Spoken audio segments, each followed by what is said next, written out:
Hello student, एक बार फिर से आपका स्वागत है। अकाउंटेंसी का हमारा फर्स्ट चैप्टर चल रहा था और इसके हमने शुरू के 5 क्वेश्चन कर लिए थे। 6 क्वेश्चन की बात करेंगे। 6 क्वेश्चन में आपको दिया हुआ है, तो सबसे पहले क्वेश्चन पढ़ लेते हैं। तो सबसे पहले इसमें रेसिप्ट एंड पेमेंट अकाउंट दिया हुआ है। रेसिप्ट और पेमेंट अकाउंट से ही आपका एनपीओ ये इनकम एंड एक्सपेंडिचर अकाउंट बनेगा। तो रेसिप्ट की तरफ इसमें बैलेंस दिया है, सब्सक्रिप्शन दिया है, सेल ऑफ फर्नीचर दिया है, rent receive from hall, entrance fees, sale of newspaper. Payment की तरफ salaries, general expense, electricity, electronic charge, books, newspaper, postage, furniture और बैलेंस शीट। ठीक है। तो इनकम एंड एक्सपेंडिचर अकाउंट बनाने से पहले हमको एक बात इसमें ध्यान रखनी होती है कि इसमें 2 रूल आपके ध्यान रखने होते हैं कि भाई एक तो इसमें जो डाटा आएगा सारा वो आपका डाटा आएगा करंट ईयर का। जितना भी करंट ईयर से रिलेटेड डाटा होगा वो सारा इसके अंदर इंक्लूड होता है। और इसके साथ ही कोई भी अगर कैश दिया हुआ है तो वो इसमें नहीं आता। जैसे यहाँ कैश दिया है ये नहीं आएगा और यहाँ कैश दिया है ये नहीं आएगा। तो बस आपको ध्यान यही रखना है कि जो इस साल का, जिस साल का आप बना रहे हैं उस साल का जो डाटा है सिर्फ वही इसमें आएगा। ठीक है। इसके बाद एडिशनल इन्फॉर्मेशन में इसने कहा है the club has 50 member has paying annual subscription of 250 रुपये सब्सक्रिप्शन आउटस्टैंडिंग ऑन 1 अप्रैल 2020 3000 रुपये। भाई 50 मेंबर हैं, 250 रुपये के हिसाब से हर साल उनसे लेने हैं। और पिछले साल के कुछ आउटस्टैंडिंग भी दिए हुए हैं 3000 रुपये। इसके साथ ही 31 मार्च 2021 को सैलरी आउटस्टैंडिंग है 1000 रुपये, मतलब 31 मार्च 2021 को, मतलब इसी साल की। और इसके बाद कह रखा है सैलरी पेड इंक्लूड 1000 रुपये फॉर द ईयर एंड 2020 19 और 20। तो इसमें इंक्लूड है सैलरी जो पिछले साल की है, तो एक आपको इसमें माइनस करनी होगी, एक प्लस करनी होगी। ठीक है। General expense include insurance which is prepaid, तो प्रीपेड है, प्रीपेड हमारा माइनस होता है। ठीक है। इसके बाद उसने कहा है 31 मार्च 2020 को the club on land building valued 1 lakh, furniture 6000, books 5000 रुपये। तो ये पिछले साल का डाटा दिया हुआ है जो हमारी ओपनिंग बैलेंस शीट बनेगी। इसके बाद आगे उसने कहा है 40% of entrance fees is to be capitalised. वही है, आपको कैपिटलाइज करनी है। जो कैपिटलाइज्ड है वो आपकी बैलेंस शीट में पहुंच जाएगी और बाकी आपकी इनकम एंड एक्सपेंडिचर अकाउंट में आ जाएगी। तो इनकम एंड एक्सपेंडिचर में सबसे पहले हम एक्सपेंडिचर बना लेते हैं। सैलरीज दी है, सैलरीज हमारी 12,000 रुपये की दी हुई है।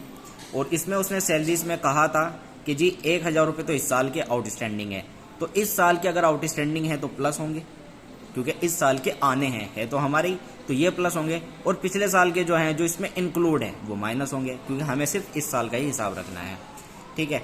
तो सैलरी हमारी 12,000 थी, क्लोजिंग आउटस्टैंडिंग जो इस साल की थी 1000 प्लस हो गए 13,000 हो गए, और ओपनिंग आउटस्टैंडिंग 1000 थी जो माइनस हो गई 12,000 हो गई दोबारा से।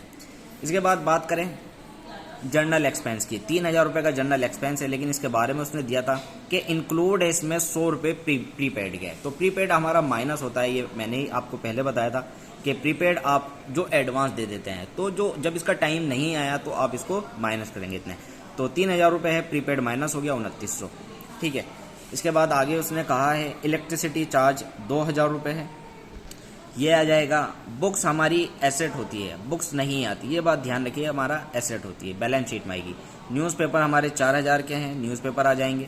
पोस्टेज 500 के हैं, 500 पोस्टेज का आ जाएंगे। फर्नीचर हमारा एसेट होती है, ये नहीं आएगा और बैलेंस नहीं आएगा। तो इसके बाद इसमें जो बाकी रह गया, न्यूज़पेपर 4000, पोस्टेज 500 रुपये, इलेक्ट्रिसिटी चार्ज 2000 रुपये। ठीक है। इसके बाद आगे हम बात करें इधर साइड की, अब रेसिप्ट की, मतलब इनकम की बनाएंगे हम। तो कैश तो इसमें आता ही नहीं है। ठीक है। इसके बाद सब्सक्रिप्शन की बात करें, भाई सब्सक्रिप्शन में उसने एक लाइन दी थी 50 मेंबर हैं और 250 रुपये के हिसाब से देते हैं। सब्सक्रिप्शन उसको 19-20 का रिसीव हुआ 2500 रुपये, 20-21 का रिसीव हुआ 10,000 रुपये और 21-22 का रिसीव हुआ 2000 रुपये। मतलब ये एडवांस हुआ, ये पिछले साल का हुआ, ये इस साल का हुआ। तो लेना हमें कायदे से ये वाला है, लेकिन उसने नीचे दिया हुआ है कि 50 मेंबर है 250 के हिसाब से देते हैं। तो हम इसको देखते हैं कितने रिसीव होने हैं। हमें रिसीव हमें 12,500 रुपये, लेकिन कितने बताए इससे क्वेश्चन में बताया हमें 10,000। तो इसका मतलब 2500 रुपये हमारे आउटस्टैंडिंग हो गए। तो बाय सब्सक्रिप्शन 10,000 रुपये, एक्रूड 2500, पूरे 12,500 जो हमारे ये गुणा करके आए थे। इसके बाद आगे हम अगर बात करें सेल ऑफ ओल्ड फर्नीचर, भाई ओल्ड फर्नीचर जब आप बेचते हैं तो आपको उसमें देखना है कि इसमें नुकसान हुआ है या प्रॉफिट हुआ है, लॉस हुआ है या प्रॉफिट हुआ है। भाई सेल ऑफ फर्नीचर है 1000 रुपये की कॉस्टिंग का, बिका कितने का है 600 रुपये का, तो इस पर लॉस हो गया 400 रुपये का। तो लॉस अगर हो रहा है तो आपका इनकम एंड एक्सपेंडिचर अकाउंट के एक्सपेंडिचर की तरफ आएगा, to loss sale of furniture 400 रुपये। ठीक है, 1000 का था, 600 का बिका, 400 रुपये। अगर प्रॉफिट होता तो इधर पहुंच जाता इनकम की तरफ, क्योंकि इनकम हो जाती है हमारी। चलिए, इसके बाद एंट्रेंस फीस 4000 दे रखी है। एंट्रेंस फीस के बारे में इसने कुछ कहा था, 40% फीस टू बी कैपिटलाइज्ड। इसको 40% आपको कैपिटलाइज करनी है, मतलब बैलेंस शीट में ट्रांसफर करनी है। तो इसकी 40% कितनी हुई, 4000 की 40% 1600 रुपये। तो 4000 में 1600 घटा के 2400 रुपये रह गए। तो ये 2400 आपके ट्रांसफर होंगे इनकम एंड एक्सपेंडिचर अकाउंट में। ठीक है, तो बाय एंट्रेंस फीस 2400 रुपये ये ट्रांसफर हो गए। इसके बाद आगे उसने कहा है टू सेल ऑफ न्यूज़पेपर 1000 रुपये। 1000 रुपये न्यूज़पेपर की सेल के हैं, वो हमारे यहाँ पर आ जाएंगे 1000 रुपये। तो ये था इनकम की तरफ का डाटा। इन सारों को जोड़ लेते हैं तो 23,300 रुपये आता है। इस 23,300 को इधर लिख के ये सारा डाटा हम इसमें से घटा लेते हैं तो 1500 रुपये हमारा सरप्लस आता है।